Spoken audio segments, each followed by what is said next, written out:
Tes. Pakai apa? Pakai ini.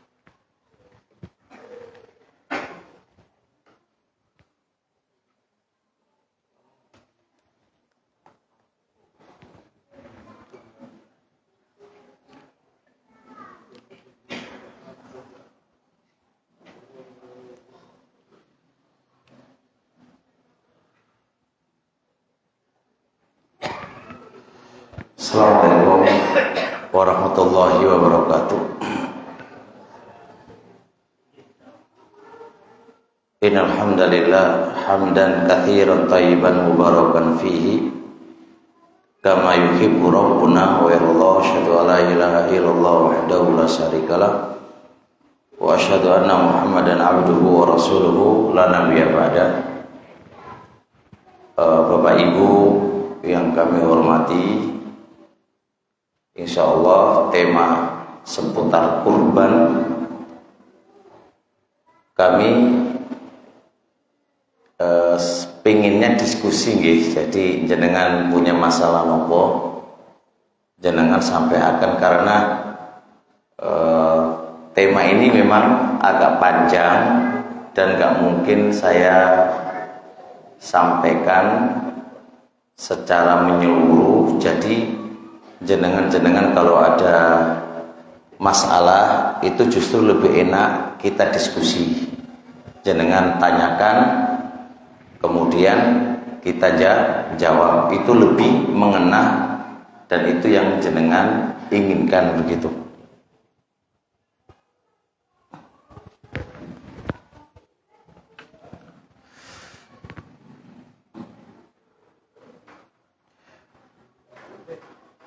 Oke. Sebelum dibuka pertanyaan, saya ingin menyampaikan poin penting. Apa maqasidul udhiyah, tujuan syariat kurban iku nopo? Ada apa dengan kurban? Tujuan disyariatkan kurban itu adalah apa? Kami menyebutkan ada 3 tujuan inti dari syariat kurban itu. Pertama adalah min sunnati abina Ibrahim alaihi salatu wassalam. Kurban itu termasuk sunnahnya Nabi kita Ibrahim alaihi salatu wassalam. Kok bisa termasuk sunnahnya Nabi Ibrahim alaihi salatu wassalam? Kisah yang ma'ruf ya, Nabi Ibrahim menyembelih apa? Ismail ya. Wa fadainahu bidzabhin 'adzim. Kami ganti Nabi Ismail itu dengan kambing yang besar. Jadi ini sunnahnya Nabi Ibrahim alaihissalatu wassalam. Allah mengatakan fattabi'u millata Ibrahim hanifa. Ikutilah agama Nabi Ibrahim alaihi salatu wassalam, agama dalam keadaan lurus. Tujuan yang kedua dari kurban adalah at-taqarrubu ilallahi bi'iraqatid dami, mendekatkan diri Anda kepada Allah Subhanahu wa ta'ala dengan cara mengalirkan darah. Jadi ketika kita mengalirkan darah dengan menyembelih, itu adalah satu kurban, pendekatan diri kita kepada Allah Subhanahu wa ta'ala. Jadi kalau kita mau urunan, mau kurban dengan kambing atau urunan sapi atau yang lain, itu semua dalam rangka taqarruban ilallah, mendekatkan diri Anda kepada Allah Subhanahu wa ta'ala. Tujuan yang nomor 3 dari kurban itu adalah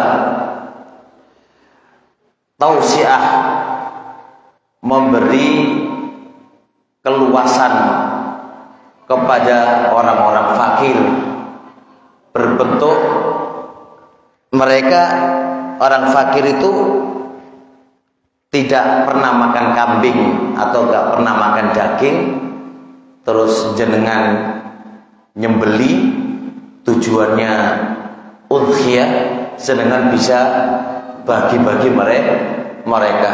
Ini termasuk idkhalus surur, memasukkan rasa senang kepada mereka. Dan juga tujuannya adalah al-ihda, memberi hadiah kepada saudara-saudara kita yang kaya. Jadi ada dua fungsi. Fungsi pertama adalah sedekah, fungsi kedua adalah hadiah.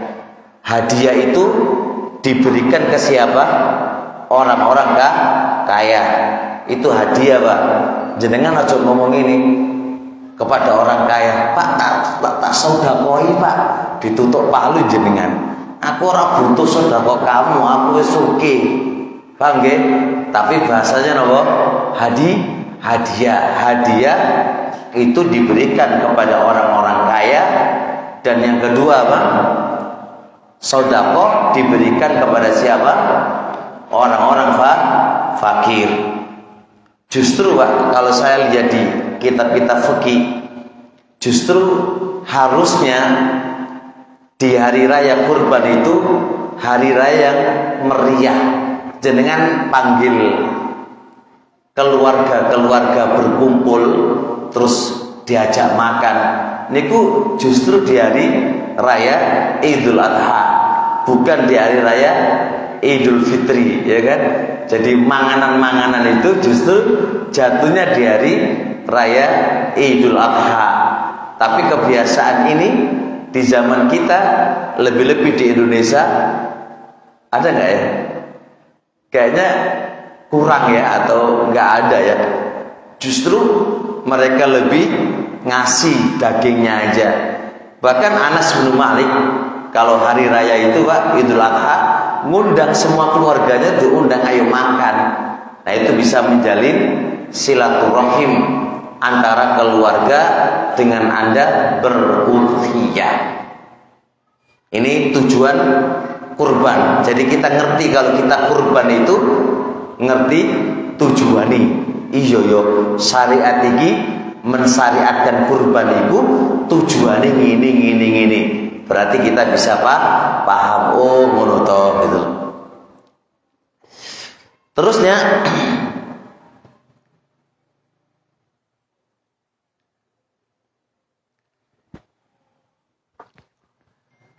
hukum udhiyah, hukum kurban. Saya ringkas saja Pak ya, karena kalau kita bahas fikihnya ini panjang. Hukum udhiyah itu pendapat yang paling kuat adalah sunnah walaysa biwajib. Hukumi sunnah walaysa biwajib, wa hadza qaulul jumhur ahli ilmi. Pendapat mayoritas para ulama. Wadalil, dan dalil tentang kuatnya pendapat yang mengatakan kurban itu hukumi sunnah adalah sabda Nabi alaihi salatu wasalam, man arada ayyudhiyya, barang siapa yang ingin berkurban. Nabi membahasakan barang siapa yang ingin. Di ilmu usul fikih, ketika syariat menyandarkan ibadah dengan bahasa siapa yang ingin, itu berarti apa? Adalah berfaedah sunnah. Dan ini adalah termasuk pemaling dari dalil-dalil yang dohirnya itu adalah perintah, dengan asumsi asal perintah itu berfaedah wajib. Manakala jenengan dapati beberapa dalil yang menunjukkan tentang wajibnya berkurban, dengan di situ ada ancaman atau ada perintah, maka itu bisa dipalingkan dengan hadis ini. Man arada ayyudhiyya. Kalau andai kata kurban itu hukumi wajib, nggak mungkin syariat itu menyandarkan dengan bahasa sopo sing pengin kurban. Kan sopo sing pengin kurban. Ditambah lagi dalil-dalil yang mengancam bagi yang tidak kurban ora oleh lunga nang masjid. Iku semua hadis dalam lemah, dilemahkan oleh Imam Al-Albani dan guru kami Syekhuna Imam Al-Wadi rahimahullah ta'ala. Jadi dalil-dalil yang sifatnya mengancam bagi orang yang tidak berkurban, itu semua hadis lemah.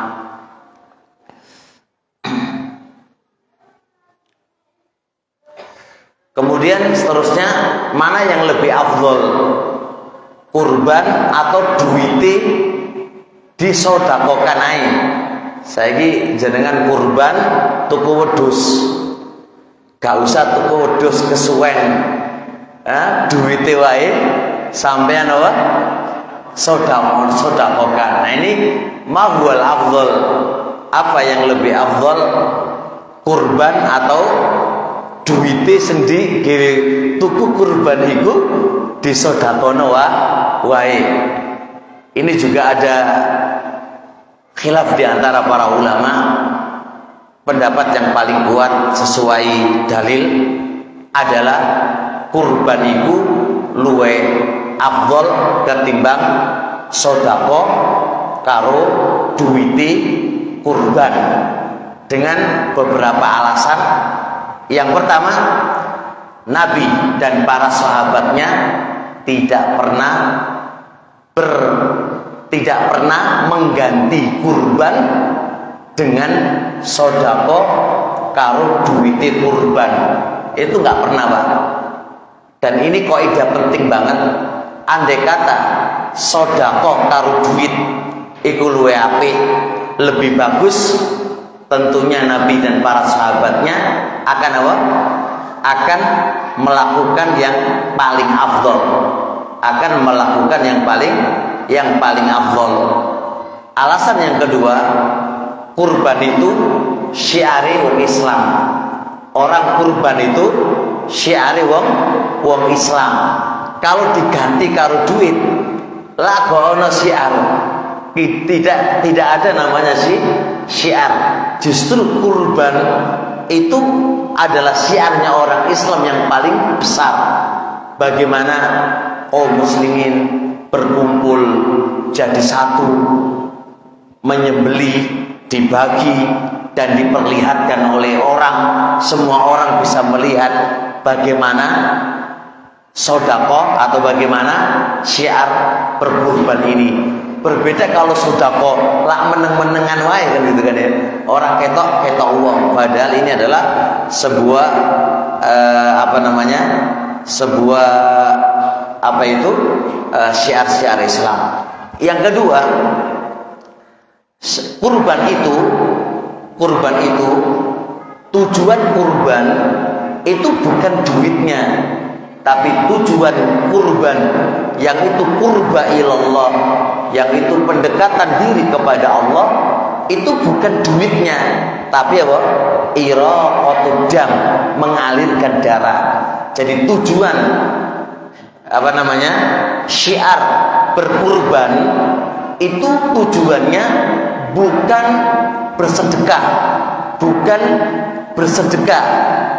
itu. Kalau bersedekah iso dialihkan ke duit, tapi tujuan inti yaitu qurba ilallah, pendekatan diri kepada Allah niku dengan iraqatud dam, menyembelih mengalirkan darah. Oleh karenanya yang paling afdol berkurban, tidak bersedekah.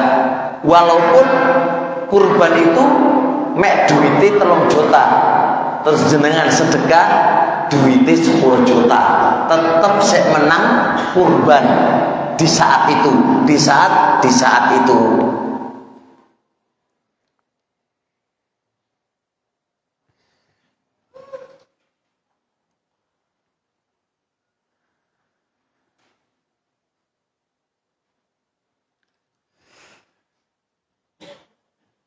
Bisa dipahami nggih? Delok jam terusan iki. Oh, waktune mepet. Kurban itu sing paling apik niku nopo? Wedhus apa sapi? Pertanyaan pertama. Pertanyaan kedua, bagi yang berserikat 7 kambing ya, 7 berserikat 7 untuk 1 sapi, apakah itu lebih afdol dengan 1 kambing? Bisa dipahami ya? Baik.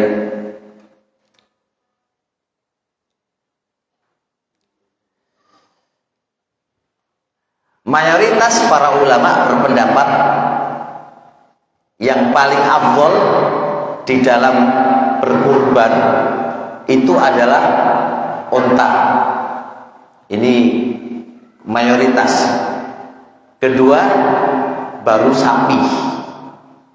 Ketiga baru kambing. Alasannya apa? Kenapa unta sama sapi itu lebih afdol ketimbang kambing? Karena sapi sama unta itu lebih mahal, satu. Yang kedua lebih banyak dagingnya, dagingnya. Dan ini pendapat yang paling kuat insyaallah taala.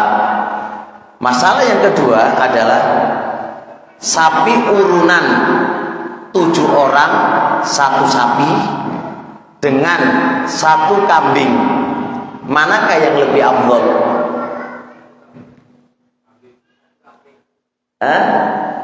1 kambing ya. Ada yang berpendapat sapi enggak? Aku tak melok urunan wae wis. Urunan apa? Sapi. Atau beli kambing. Ada perbedaan di antara para ulama. Ada yang mengatakan kambing lebih afdol karena Nabi Yuna alaihi salatu wassalam, Nabi nggak pernah kurban kecuali kambing.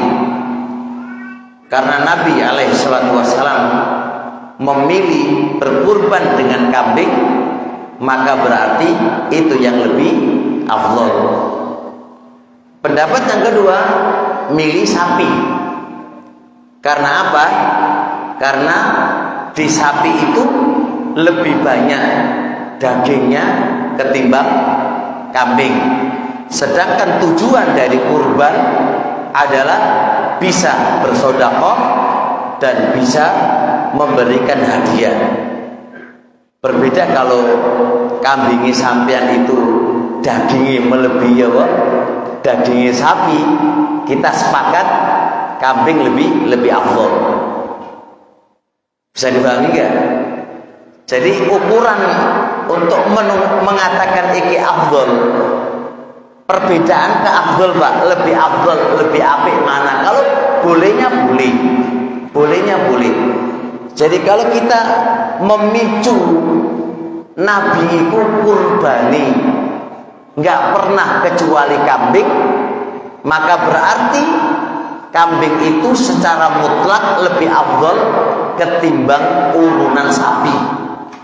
Akan tetapi jikalau melihatnya bukan dari titik ini, tapi melihatnya dari titik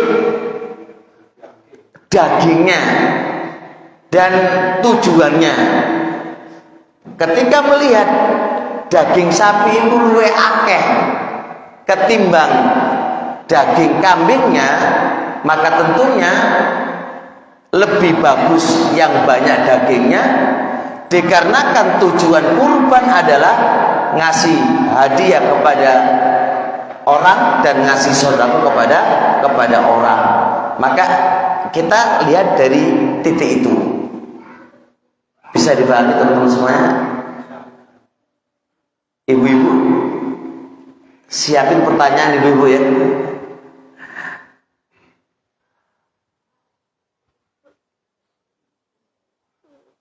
Boleh nggak berkurban dengan kambing perempuan atau sapi perempuan. Umumnya di masyarakat go ono kurban karo kambing perempuan. Ora ono ceritane. Bisa dipahami ya? Di buku-buku fikih itu nggak ada keterangan yang melarang, nggak ada keterangan yang melarang, dan tidak ada satu dalil pun yang melarang kalau kambing betina itu nggak oleh didewi kurban. Itu orang-orang dalil itu melarang. Baik di mazhab Syafi'iyah, baik di mazhab Malikiyah, baik di mazhab Hanafiyah, tidak ada. Berarti nggak ada masalah kurban dengan apa? Dengan kambing betina, itu orang masalah. Walaupun gak umum di masyarakat, dibikin umum ya orang masalah gitu kan. Masa kambing kurban kok wedok piye? Orang masalah, gak ada larangan kok. Nggak ada larang. Kalau ditanya api wedok apa lanang gitu kan, ya jelas jawabannya apik lah lanang. Kenapa kok apik lanang? Satu, karena kambing laki-laki itu luwih mahal ketimbang kambing perempuan. Sesuatu kambing betina ya, sesuatu yang lebih mahal otomatis luwih afdol.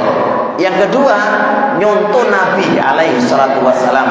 Nabi itu kalau kurban bikabsyaini, dengan 2 kabus kambing jubas laki-laki. Dan tidaklah Nabi alaihi salatu wassalam berbuat kecuali itu yang lebih afdol.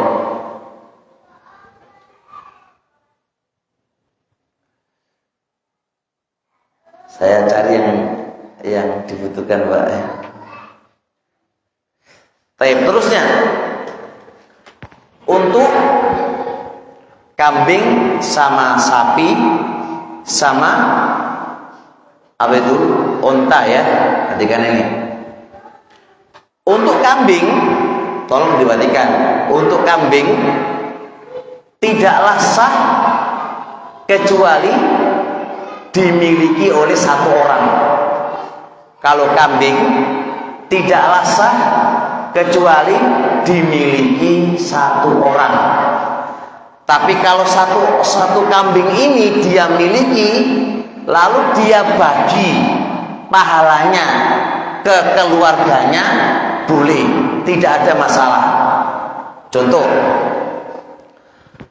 aku duwe 1 kambing, kambing, maka 1 kambing itu harus atas namaku. Terus tak bagi pahalai neng keluargaku. Itu gak ada masalah. Tapi pemilikan harus 1 orang. Bisa dipahami? Nah, maka tidak sah kalau bentuknya begini. Ayo seluruh masjid urunan 1.000. Dewi tuku wedhus, mari ngono duwe kurban. Iki sejatine wedhuse sapa? Wong akeh niki mboten sah. Mboten sah, Pak. Kenapa mboten sah? Ini dimiliki oleh lebih daripada 1 orang. Niku mboten sah. Bisa dipahami? Kalau sapi batasannya berapa? 7 orang. Ada riwayat 8, tapi riwayat 8 ini lemah. Jadi yang dianggap adalah 7. Batas maksimal sapi atau unta adalah 7 orang. Itu batas maksimal. Kenapa kita katakan batas maksimal? Karena Allah Subhanahu wa taala menetapkan ibadah ini dengan bilangan sebagaimana sholat subuh bilangannya maksimal biro ya 2. Orang iso sholat subuh ping 4 ya ora iso. Jadi itu ibadah yang sudah diikat dengan bilangan, nggak boleh melebihi itu. Tapi kalau kurang, boleh nggak? Boleh, nggak ada masalah. Andai kata sapi, wis wong 5 wae wis, ono masalah. Tidak ada masalah kalau dia kurang daripada 5. Karena apa? Karena justru itu lebih baik. Tidak terlalu banyak orang. Satu orang beli sapi terlalu berat. Ayo, wong telu yuk beli sapi untuk 3 orang, tidak ada masalah. Itu bisa dipahami insyaallah.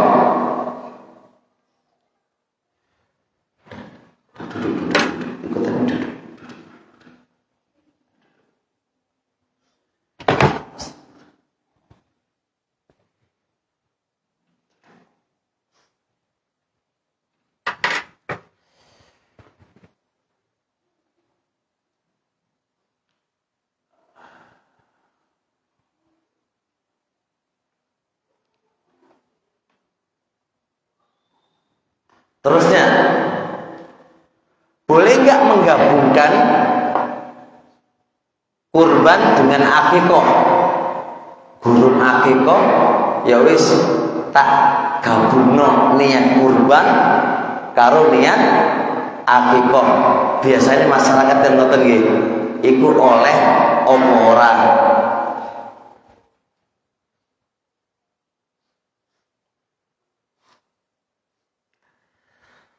Tidak lepas dari perbedaan para ulama terkait dengan ini. Tapi kalau melihat kaidah-kaidah fikih, sekarang kita itu kan jangan mencari pendapat sempas karo nafsu kita, kan betul asal wae. Ono pendapat sing ngepasi karo nafsuku wis mantep lah, oleh. Jangan begitu kan, otomatis kita itu beribadah kepada Allah ngambil yang paling kuat. Kata Allah, wa'mur qaumaka ya'khudhu bi ahsaniha. Perintahkan kaum kamu untuk ngambil pendapat yang paling bagus. Jadi kita harus mengambil pendapat yang paling bagus. Nah, kalau kita lihat kaidah-kaidah yang diajarkan kepada kita, pelajaran-pelajaran ilmu kaidah yang diajarkan kepada kita, maka yang paling benar dari dua pendapat tadi adalah tidak sah. Tidak sah. Kok bisa?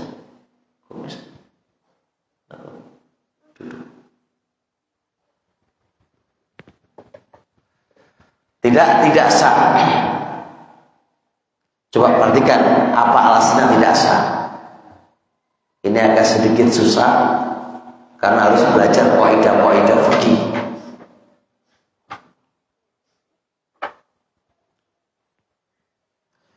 Saya perhatikan ya. Karena ibadah kurban itu adalah ibadah maksudun lidzatiyah.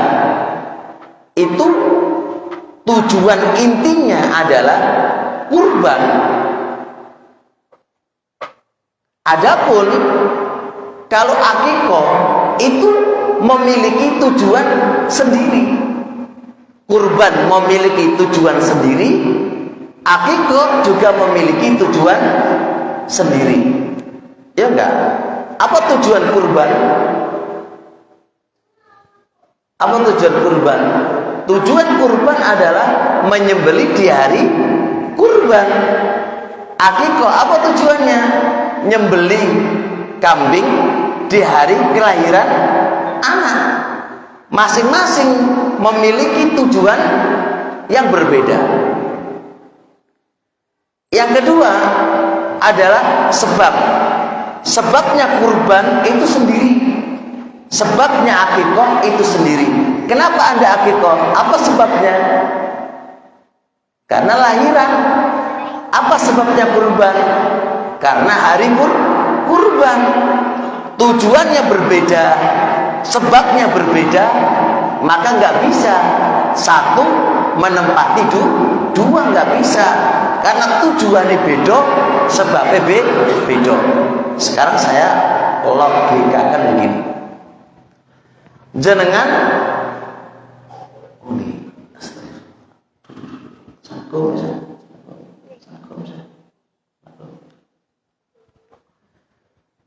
sekarang anak kasih contoh begini, jenengan mau ke Surabaya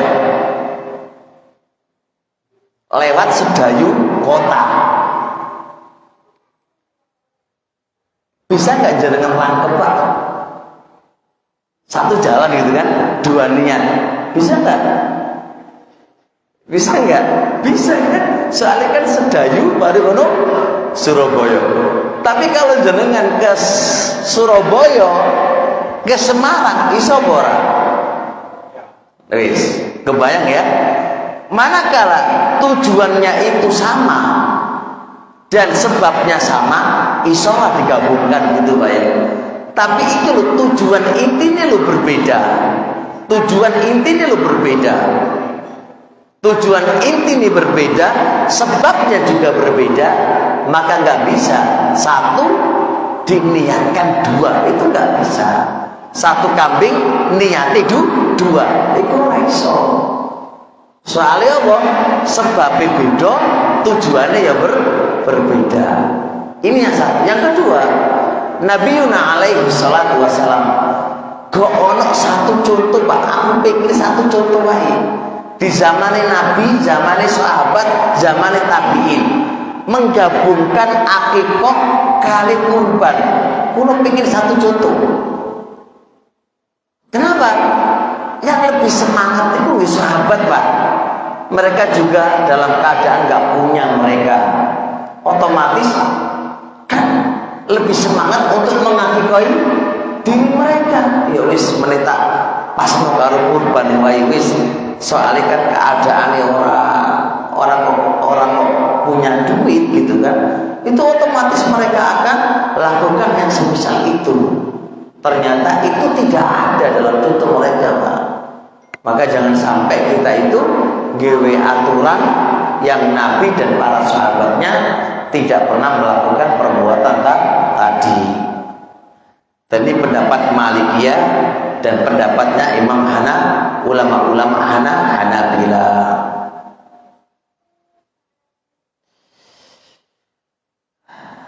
Baik, waktu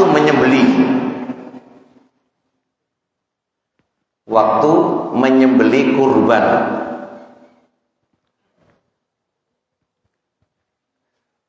Waktu menyembelih kurban, penyembelian itu tidak sah kecuali dia sudah selesai sholat Idul Fitri. Dianya Pak, Idul Adha. Dianya loh ya. Berarti kan dianya nggak sah menyembelih kecuali dianya apa? Selesai sholat dianya. Jadi kalau nanti qadarullah wa syafa'al terjadi perbedaan di hari raya Idul Adha. Yang satu hari Sabtu contohnya, yang satu hari Ahad. Maka nggak boleh orang itu kurban, menyembelih kurban di hari Sabtu, tapi sholatnya hari Ahad nggak boleh. Itu duduk kurban jenenge. Jenenge apa? Mangan es. Karena ikatan kurban itu terikat kepada dirinya. Bahkan ada nukilan ulama itu, ijma para ulama, ada nukilan kesepakatan para ulama bahwasanya tidaklah sah kurban itu kecuali setelah dia sholat. Kecuali dia sholat, baru bisa disembelih. Baru bisa disembelih. Ada pertanyaan, yang kurban lagi sakit Ustaz, sehingga nggak bisa apa? Nah, piye carane? Yo jenenge loro yo piye? Berarti dia ukurannya sholat di mana biasanya. Maka ukurannya adalah tempat yang biasa dia pakai sholat. Kalau tempat itu wis mari, berarti apa? Dia dianggap sudah selesai sholatnya liudrin, karena udur dia itu sakit. Itu yang harus diperhatikan oleh kita semuanya, jangan sampai kita salah. Kata Rasul alaihi salatu wasalam, hadis Bara' Ibnu Azib radhiyallahu ta'ala anhu, kata Rasul alaihi salatu wasalam, man dzabaha qabla ay yusalliya, barang siapa yang menyembelih sebelum dia sholat. Al ibrah, yang dianggap dianya, siapa yang menyembelih sebelum dia sholat. Falyadhbah ukhra makana, hendaknya dia menyembelih kurban lagi sebagai ganti kurban yang telah salah dia sembelih. Berarti kurban yang pertama itu gak dianggap. Kon delek maneh Pak kurban Pak, kon delek ganti nih. Ini hati-hati nggih, masya Allah, yang harus diperhatikan. Dan dalil-dalil semuanya berporos kepada dianya harus selesai sholat. Pernah terjadi ya, pernah banyak pertanyaan ke saya, Ustaz, ini piye iki? Aku apa jenenge kurbanku disembelih kemarin, lah aku gurung sholat. Yes, ganti mana? Tuku apa? Tuku kurban mana gitu.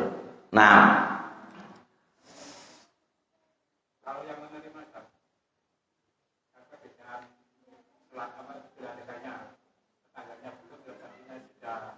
dia dapat orang-orang masalah Pak.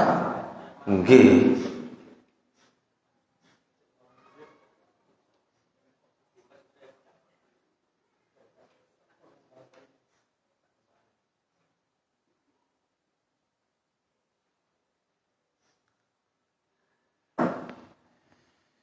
Sedikit lagi sudah azan.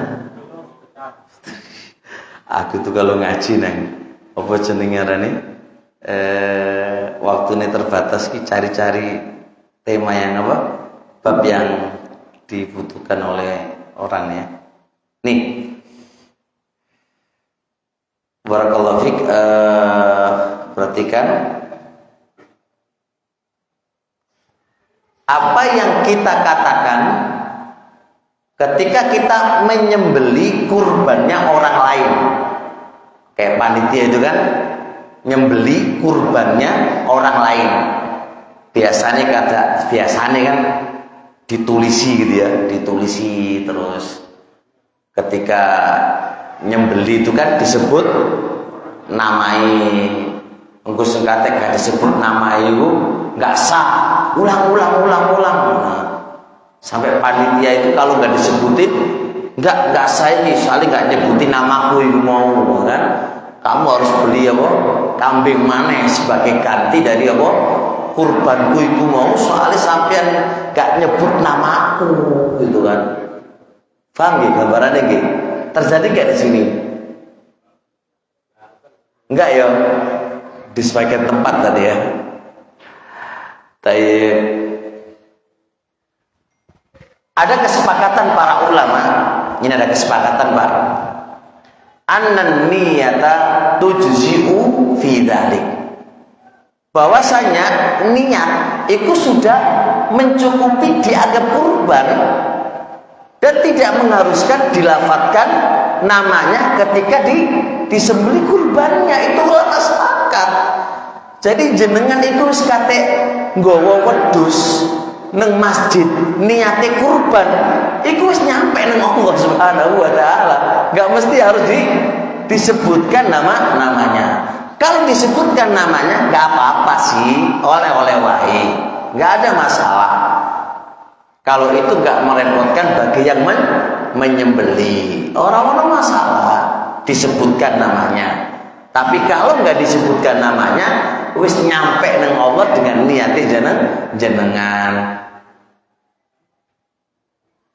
Tapi ya, itu nggak ada masalah insya Allah.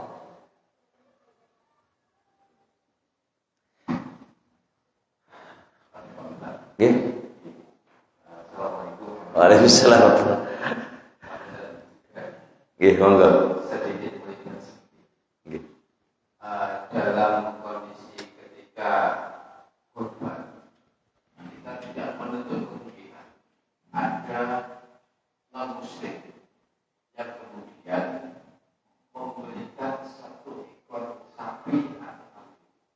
Pertanyaan, bolehkah kambing itu atau sapi itu dicampur dagingnya ketika pada waktu kepagian Idul Adha?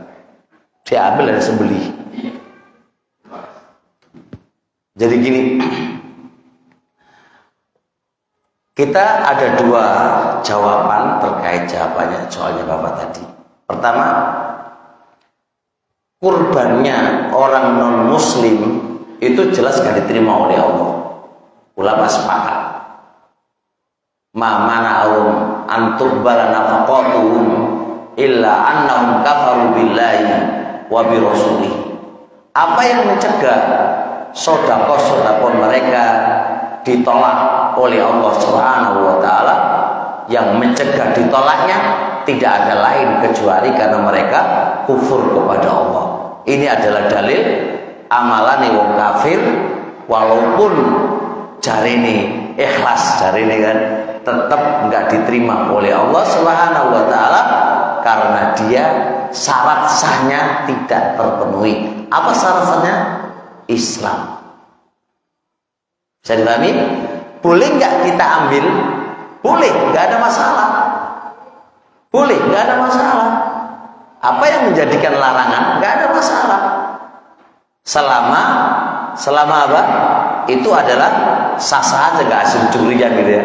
Selama itu sah-sah saja, maksudnya itu perkara halal, nggak apa-apa kita ambil. Selama itu tidak ada unsur apa-apa. Al-asal boleh-boleh saja. Tapi sedikit ya Pak. Perhatikan lagi. Ada pembagian kurban sebenarnya ya Pak. Pembagian daging kurban ini. Yang pertama, orang yang kurban boleh mengambil sepertiga dari apa? Dari dagingnya dan sepertiga disodakokan, sepertiga dihadiahkan. Berarti 2/3 diberikan kepada orang lain, sepertiga apa? Dimakan sendiri. Praktek yang ada di sini, tolong perhatikan. Itu adalah panitia harus benar-benar dia mengambil sepertiga itu dari kambingnya dia, kurbannya dia. Jangan sampai mengambil daging orang lain. Itu harus teliti. Kenapa ya Pak? Karena azan dulu. Lanjut dulu. Karena apa coba? Karena ini adalah hak orang lain, nggak boleh. Kan hak orang lain. Bagaimana Anda mengambil daging yang itu bukan haknya Anda? Contoh, sedangkan kurban kambing jaluk sepertiga daging sapi. Iki orang itu gak oleh. Jenengan kurban kambing welek kumu, mari ngono jaluk daging sing gemuk. Jenengan daging apa? Kurban daging ora etawa jaluk daging etawa. Ya ora kenek loh. Maka panitia harus perhatian dalam bab ini. Makanya ditulisin ketika dia kurban, jangan jaluk opora, nggak jaluk ya wis aman. jaluk apa ora? Jaluk endi kambingmu? Tulis ono. Engko iki sampean njupuk sepertiga nek kene ya. Sepertiga iki njupuk nek kene, sepertiga iki nek kene.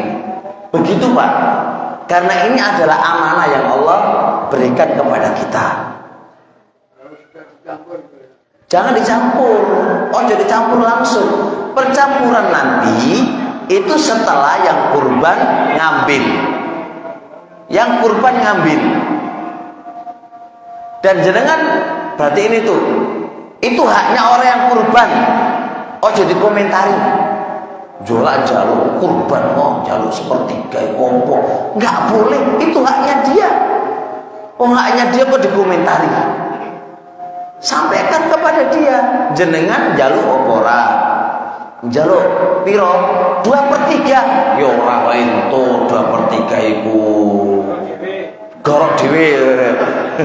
yo gak entuk. Jadi ono aturane, sepertiga niku Pak, haknya dia kalau dia minta. Jenengan nggak boleh melarangnya karena itu haknya dia. Bisa dipahami nggih? Makanya harus diperhatiin itu bagian-bagiannya. Sama.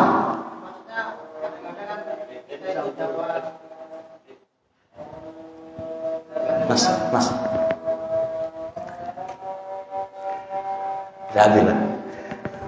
Gak ada minum. Ya. Kadang-kadang panitia itu menerima kurban sapi patungan itu lebih dari 1 ekor, kan? Artinya Lebih dari 1 ekor. maksudnya? 2 sapi atau 3 sapi. Nah, terus? Patungannya kan ada 3 sapi. G. Misalnya sapi A, nama yang ikut ini. Ya. Sapi B ini. G. Terus dagingnya itu biasanya dicampur dulu. Jangan. Nah, Jangan akadkan. Panitia, gini Pak. Kelompok pertama urunannya dapat 25 juta. Akadkan ini Pak. Nomor 7 orang 1 2 3. Ini kambingi. Sapinya ini. Ini akadkan Pak. Dan kalau bisa orangnya ada, sampaikan ini kambingi jenengan, sapi ini jenengan ini. Datang kedua, akadkan. Ini tet, ini semuanya. Karena dengan ini insya Allah nyaman. Kenapa nyaman? Maka orang-orang yang pengen mengambil apa? Mengambil dagingnya sudah jelas ini haknya, ini haknya, ini haknya. Kalau nggak gini Pak repot. Oh jadi campur sih insya Allah lebih aman.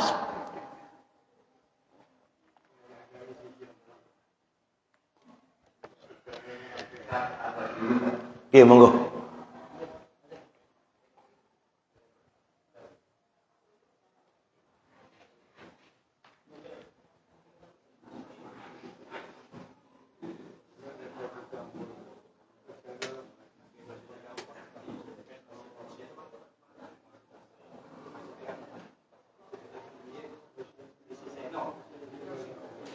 Allahu Akbar, Allahu Akbar.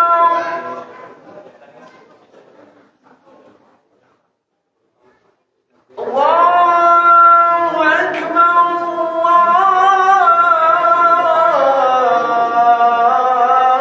Allahu Akbar.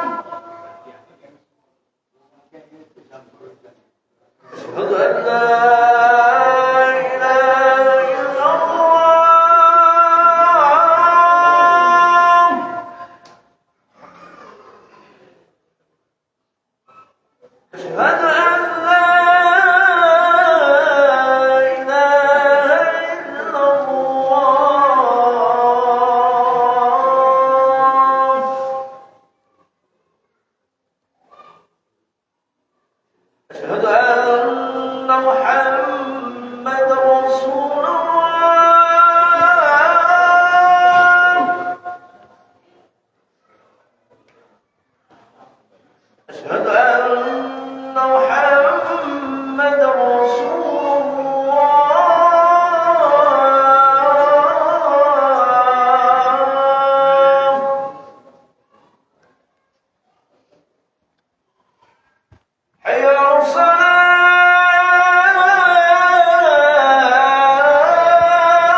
الله أكبر الله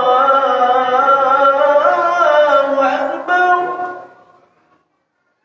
لا إله إلا الله.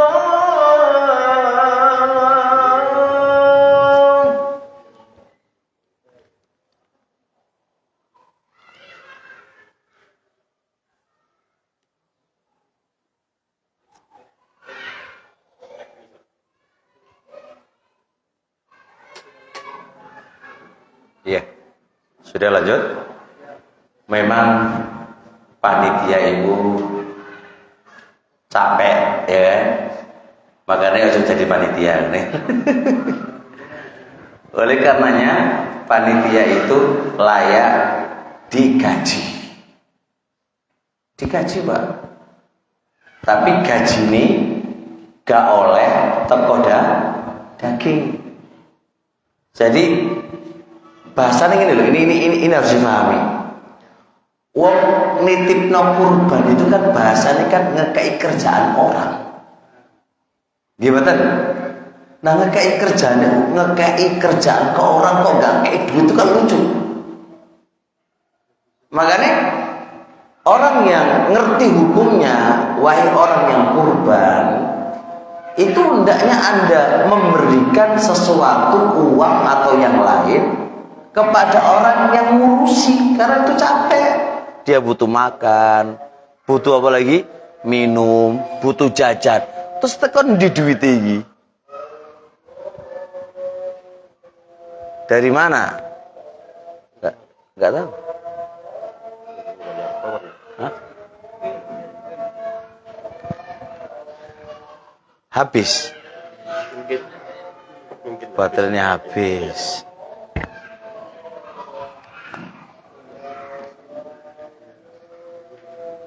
Jelas ya teman-teman semuanya? Itu gitu. Jadi itu kan pada dasarnya ini kronologinya nih ya. Kurban itu kan pada dasarnya adalah kurban untuk dirinya sendiri. Berarti kan harusnya kan dia yang ngulitin, yang apa? Yang menyembeli, terus dia yang bagi sendiri kan gitu kan. Terus kemudian diberikan ke orang lain. Terus menuai nggak kayak terus piye terus ya? Makanya pendapat yang paling kuat, acara kurban jangan diambilkan uang masjid untuk ngasih makan mereka. Dari mana kok bisa antum ambilkan uang masjid? Sedangkan orang yang infak ke masjid itu tujuannya Allah seputar keperluan masjid. Ini kurban kan lain. Dari mana ini semuanya? Adalah dari yang kurban tari ono. Untuk beli pisau, apalagi plastik, itu kondi. Makanya harus sadar orang yang kurban itu. Makanya yang urunan taruhlah 3.500.000, ya sampean tambah ono 1.000, 200.000 untuk ngurusin, gitu loh. Ini yang harus diperhatikan oleh kita. Jadi panitia itu sebenarnya punya hak untuk mendapatkan gaji kalau jenengan minta gaji. Tapi gaji ini ojo daging gak oleh, daging gak boleh untuk gaji gak oleh. Oleh karenanya dalam sebuah hadis Nabi alaihi salatu wasalam, hadis Ali bin Abi Thalib radhiyallahu taala anhu, kata Rasul alaihi salatu wasalam, alla u'tiya jaziro minha syai'a.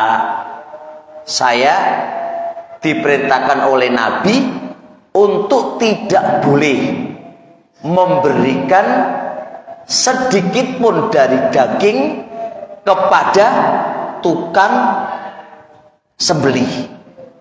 Jadi tukang nyembeli itu nggak boleh diambilkan kepalanya, diambilkan dagingnya untuk ngopai itu ora oleh. Gak oleh. Terus piye? Kalau dia njaluk opah dewi, kepada yang pemilik apa? Pemilik sapi. Aku ora gelem nyembelih kecuali opae. Jaluk duit. Terus panitia piye coba? Hah? Dari mana duitnya mau ngasih dia? Hah? Nah, ini masalah. Ini masalah. Nanti kita akan bahas nanti ini. Jadi dari sini barakallahu fikum, dari sini apapun bentuk kurban, baik kepalanya, baik kulitnya, baik itu semuanya, itu nggak boleh dijual, atau nggak boleh dijual belikan, ya, oleh pemiliknya, dan nggak boleh juga untuk ngopai kepada panitia, itu nggak boleh. Tapi kalau yang nyembeli, yang panitia dikasih daging bukan karena opah, paham ya? Bukan karena opah, tapi karena hadiah atau karena dia orang miskin, boleh. Apa bedanya Ustadz? Beda. Kalau akadnya kerja harus jelas, aku dapat berapa, kan itu ya? Ya ora. Aku gelem tapi aku njaluk 10 kilo. Itu jenenge akad kerja. Soalnya dia sudah mengakadkan, saya mau jadi panitia, mari ngono minta imbalan yang ditetapkan. Tapi kalau hadiah atau sedekah tidak ada kata ketetapan. Andai kata dia dikasih 1 kilo, alhamdulillah, namanya hadiah. Dikasih 2 kilo, alhamdulillah. Dikasih 2 on, ya alhamdulillah, namanya hadiah. Justru panitia-panitia itu lebih layak untuk diberi hadiah dong. Ya enggak? Lebih layak enggak? Tapi enggak ada ketetapan seberapanya. Nanti panitia kalau medikai 2 kilo gremeng, 2 kilo kaitik ngene. Nah, lah awakmu iki kerja apa dikai hadiah? Makanya tolong diluruskan niatnya dulu. Panitia itu bukan kerja, Pak. Maksudnya kalau jenengan pengen kerja, tapi akadkan dengan pemilik kurban. Jenengan sehari tak kei 200.000, nggih monggo. Nggih monggo, itu hak jenengan karena jenengan kerja kepada ngurusin pemilik kurban. Nggih monggo, itu hak jenengan. Tapi jenengan jangan sampai mengakadkan diri Anda untuk mendapatkan daging dikarenakan kerja. Paham ya? Karena daging ini bukan dijual belikan dan bukan diakadkan untuk ngopain orang. Karena kurban ini lillah, untuk Allah Subhanahu wa taala. Kurban ini disedekahkan kepada orang-orang fakir. Kurban ini dihadiahkan kepada orang lain, bukan diakadkan dibikin ngopain orang. Tapi jangan dipahami dari kata-kata saya ini berarti panitia gak oleh opo-opo, enggak oleh, tapi akadnya dihadiahi. Kalau dihadiahi berarti sak piro-piro yo nrimo. Kok gagal paham kok. Jarine Ustaz, panitia gak oleh apa? Lah itu gagal paham. Makanya tolong diikhlaskan kalau jenengan memang murni tujuannya apa? Membantu orang yang kurban. Niatkan karena Allah Subhanahu wa taala. DKI alhamdulillah, enggak DKI ya wis.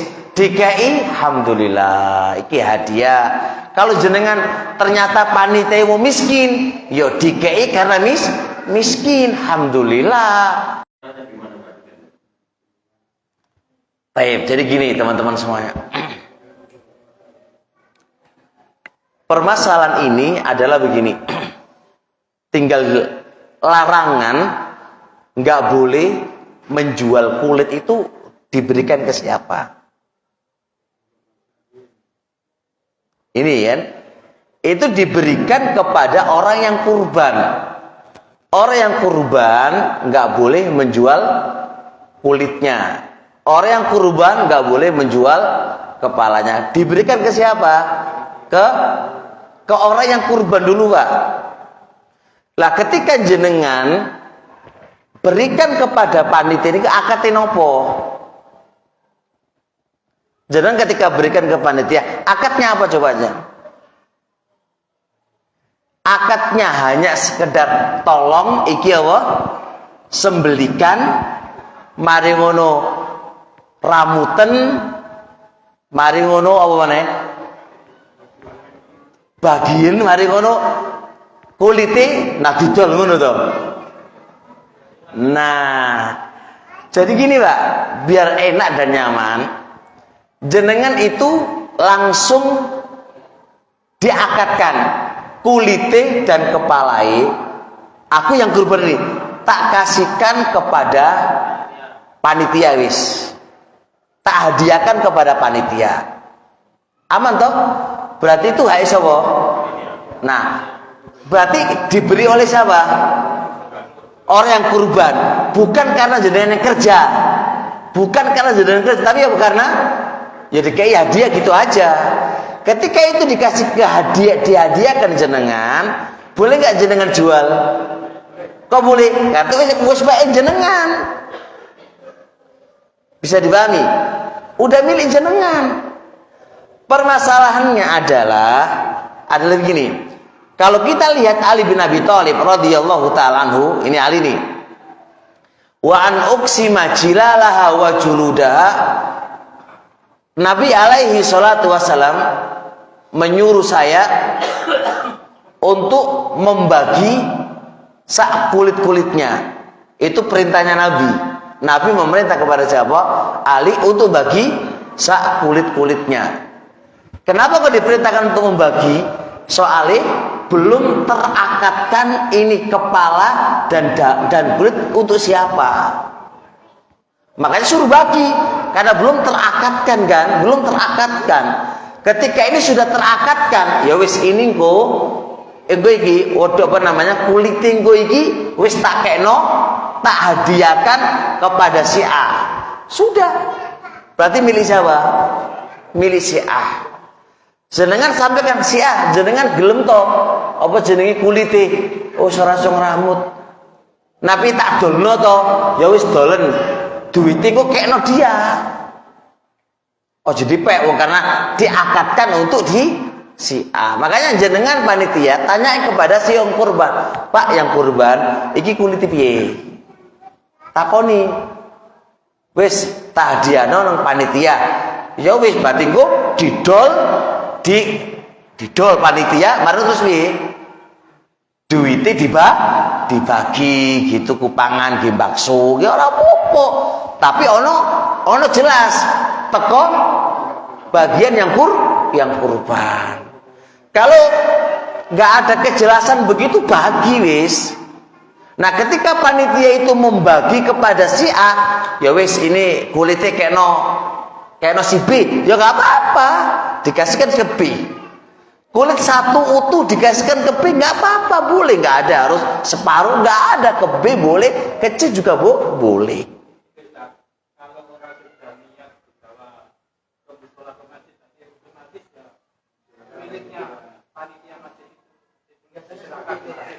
Lagi itu butuh dianu Pak khawatire sing kurban iku pahami opahe ngoten lho Pak.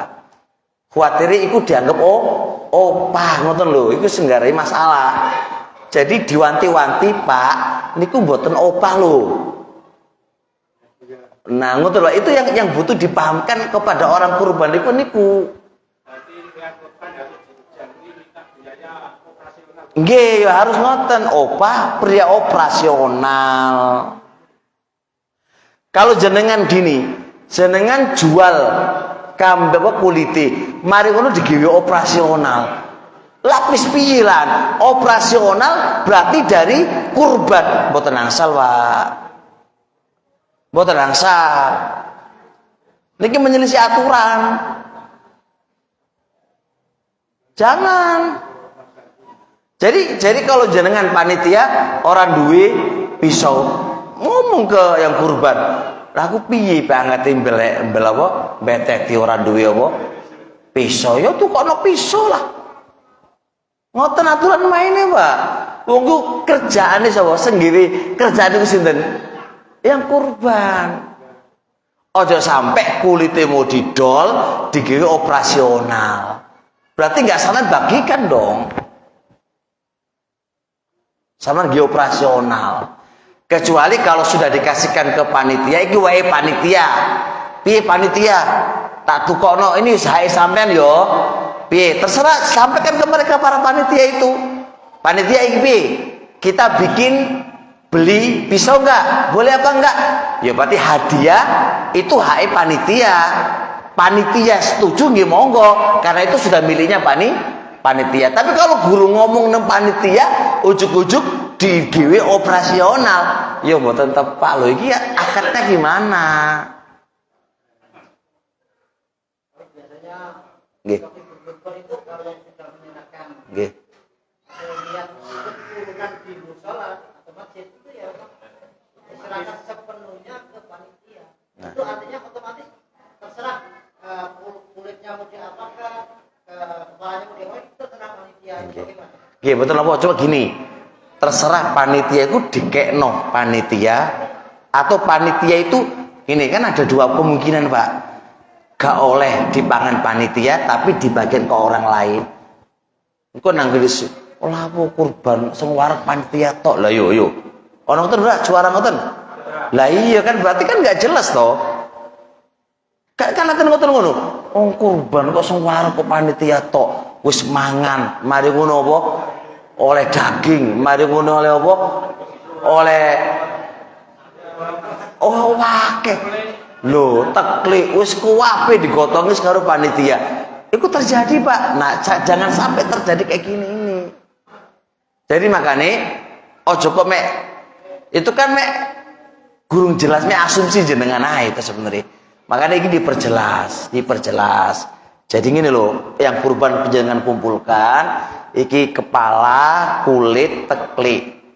Niki sebenarnya adalah yo iso dihadiahno, iso disodakono. Kan ngono to. Nah jenengan akadkan pripun iki? Ngono wis enak. Ya wis tak akadkan apa tak hadiahkan kepada panitia. Kan ngono ya. Berarti iki hadiah untuk panitia. Ya wis terserah panitia wong iku oleh hadiah teko panitia. Nah panitia ternyata ya wis saya kita jual. Bar kita jual, kita bakso, ya terserah nggak jenengan iku. Gitu loh. Tapi sama jenengan kapan? Pak, iki bukan karena kami kerja loh, Pak. Ojo dipahami, Pak. Aku jenengan gaji aku karena kerja DKI. Kan ada terjadi juga panitia kan wis tak kei apa? Wis tak teklik yo seimbang loh kan. Jadi asumsinya dia itu yo itu adalah opamu gitu loh. Padahal nggak semisal itu. Saya khawatir jago asumsi loh, Pak. Ini terjadi nih loh. Harus dipahamkan kepada orang yang kurban.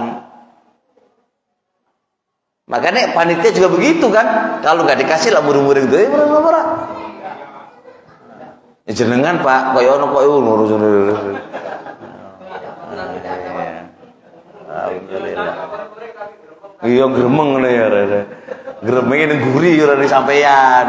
Oh, yang rumah, kok mulai apa? Oleh apa kamu? Oh, ngewang ora ke apa-apa. Sing ngomong gremeng epek-epek ngono. Lah sedina oleh apa awakmu kono kan ngono, Pak. Nah, makanya harus diperjelas ke keluarga juga. Aku merono iku wis tak niatno membantu orang yang kurban. Aku orang jaluk gaji, Bro, ngono kan.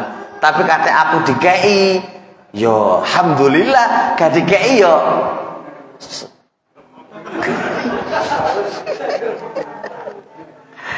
Ya Allah, kok ora dikei jasa wangane tadi.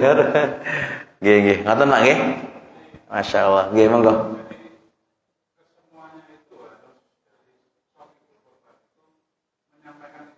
Nggih.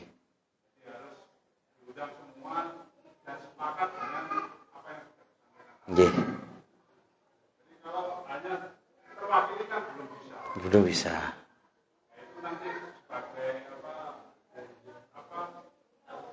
jawabannya setelah dinas dari dulu itu pembiayaan sudah ditanggung sama Sohibul Qurban. Nggih, alhamdulillah.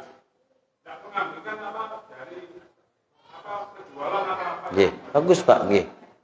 Jadi yang perlu dipertegas tadi hanya akadnya tadi. Nggih. Yang perlu kita sampaikan. Selanjutnya adalah masalah korban di lingkungan kita. Itu kan banyak sekali yang namanya penamaan itu kan untuk anaknya, untuk bapaknya atau gimana. Itu yang tepat bagaimana? Apa untuk kepala keluarga saja? Apa untuk anaknya kan? Kita itu kan berganti-ganti. Misalnya korban ini untuk ayah, korban selanjutnya untuk ibu. Itu yang mengambil yang mana?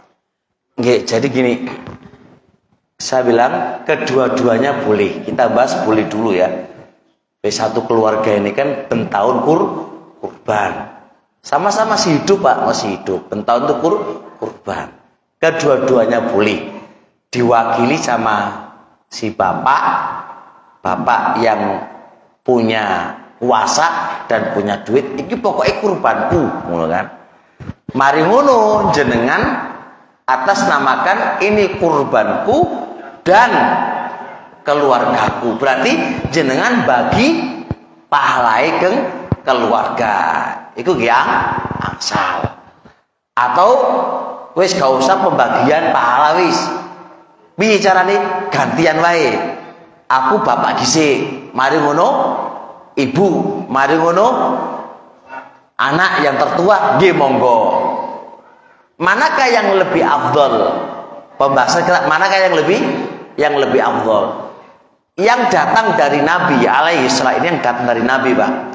Nabi itu selalu kurban untuk dirinya. Untuk dirinya, dan sesekali waktu itu beliau berkurban hadza li wali ahli wali ummati. Ini untukku dan untuk keluargaku dan untuk umatku.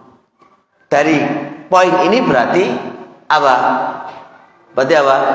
Ya afdolnya dinamakan dirinya sebagai kepala keluarga. Tapi saya katakan kok tak pek dhewe cah sawangane ngono kan? Itu kan pek dhewe itu kan. Yo duitku tak pek dhewe lah. Ya ora yo kalau model kok ini nggih mboten napa-napa. Wong weke dhewe. Istri pengen pahala yo nyeleng ngono dhewe. Anak pengen pahala nyeleng ngono dhewe. Kan ngono to. Urusan pahala aku pelit. Soalnya besok nang neraka ning surga dhewe-dhewe kan ngono to. Paham nggak? Kalau dia punya prinsip begini nggak apa-apa. Makanya istri kalau pengen kurban, yuk nyelengono. Nafkah yang dikasihkan istri ke suami kamu itu ojo kiwin jajan wae. Dicelengi sama dikasih setiap hari untuk belanja. Misal contoh nafkah sampean 200.000. Ya wis 100.000 mlebu celengan. Berarti sedina iku karena jenengan melayani suami jenengan iku diopahi 200.000 ngono ya. Diopahi 200.000 itu kalau suami jenengan sugih. Kalau suami jenengan iku ora sugih ya lisep apa 50.000 wae wis. Ya opah pelayanan ya. Opah pelayanan 50.000 dicelengi 50.000. Ojo ke jajan wae. Karena kamu itu juga butuh kurban. Nggih monggo. Yang tidak berbiara bahkan bisa dijadikan kurban. Jadi bertanya yang tidak berbiara ini bagaimana?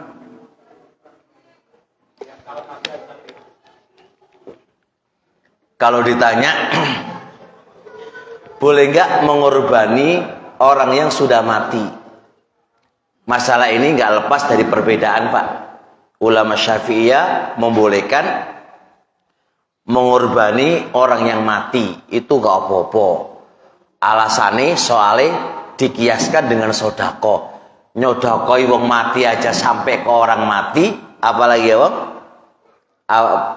sama aja hukumnya dengan kurban. Cuma Masalahnya begini, kalau kita mau diskusi kepada ulama-ulama Syafi'iyah itu panjang dan lebar. Cuma kita diskusi begini. Kita diskusinya gini. Ini masalah ibadah. Yang namanya ibadah itu terkadang butuh contoh. Orang butuh dalil umum atau butuh kias. Butuh contoh.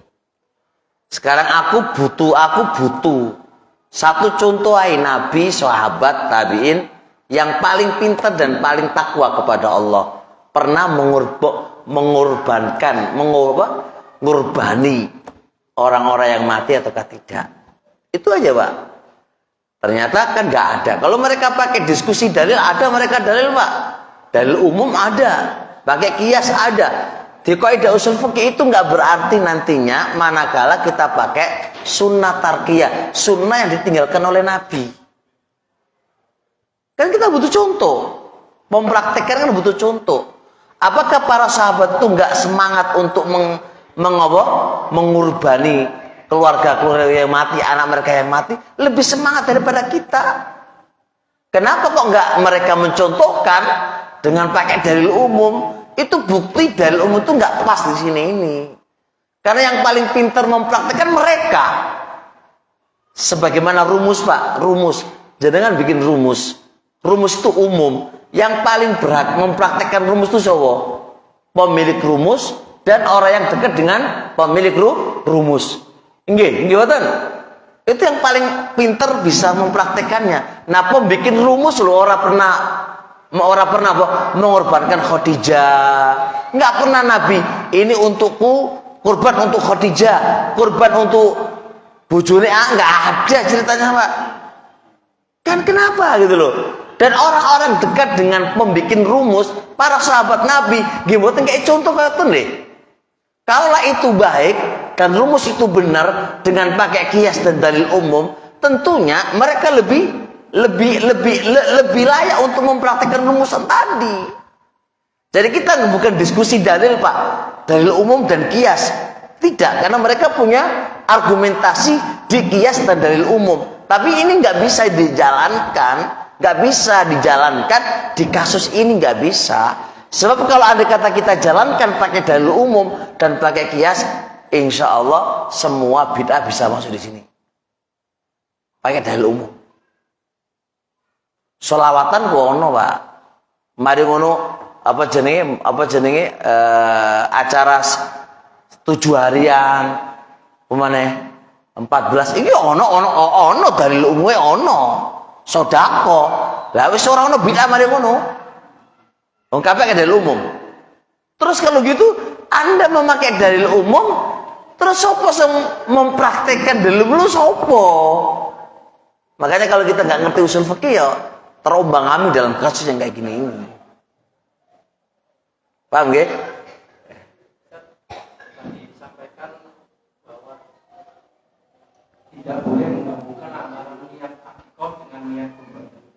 Nah, kalau kita bagi orang yang mungkin hanya pas, mana yang didahulukan di momen yang bersamaan antara kelahiran anak dengan kurban? Mana yang didahulukan? Baik, sekarang gini. Pas lahiran anak besar gitu kan, terus waktu kurban, tinggal begini, barakallahu fik. Apa hukum akikah dulu? Akikah dua pendapat, ada yang bilang wajib, ada yang bilang sunnah. Kemudian akikah lagi lebih berat karena dia murtahanun bi akikatihi. Jadi anak itu tergadekan dengan akikahnya. Ini kan berat. Tapi kalau lihat kurban itu terikat dengan waktu. Hilang waktunya, hilang kurban. Nah, kita harus lihat dari sisi ini. Maka saya condong kurban dulu. Kenapa? Karena kurban hilang wis entek.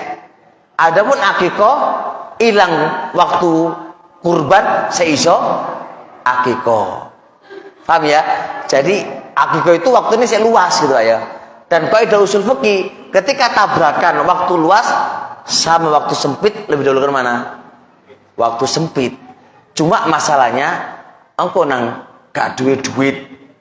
Ya itu kan asumsi Pak. Sopo sing kei rezeki kan ngono to, bisa dibantah lah. Gak iso tahun ini, tahun depan. Dan pendapat yang paling kuat apa? Akikoh. Kapan Anda punya kemampuan, Anda keluarkan lagi. Walaupun 10 tahun akan datang, walaupun 20 tahun yang akan datang, nggak apa-apa. Karena kata kullu hulamin murtahanun bi aqiqatihi. Setiap anak tergadekan dengan akikohnya. Berarti kalau jenengan belum akikoh, berarti gadenya belum lepas. Berarti kapan saja Anda punya waktu untuk mengakikoi diri Anda, walaupun dengan diri Anda, supaya lepas penggadeannya.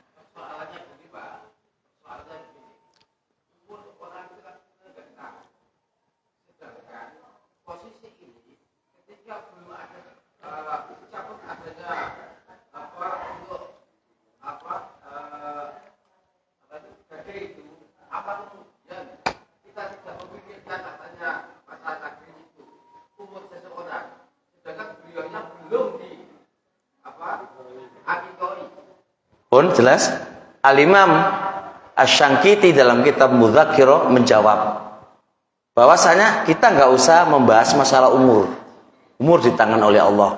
Selama ada tekad untuk mengakikoi, itu sudah menggugurkan semua kewajiban dan semua hak-hak kita. Selama sudah ada itikad untuk melakukan. Contoh, di kasus sholat itu kan waktunya muasa. Taruhlah sholat isya. Isya itu dari isya sampai nisful lail, pertengahan malam, pendapat yang paling kuat. Oh, sampai subuh Pak. Sholat isya itu sampai pertengahan malam.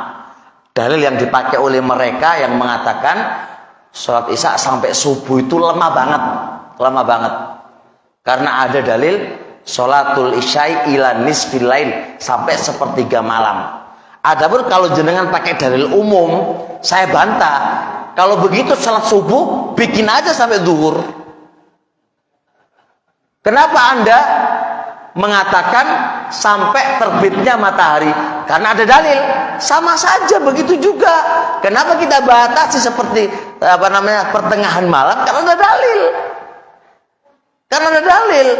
Itu logika, itu pokoknya tidak usul fikih. Nah, ternyata jenengan Ustaz nanti aja sholat jam 10 malam. Pengen Pak, sholat jam 10. Ternyata jam 09 mati.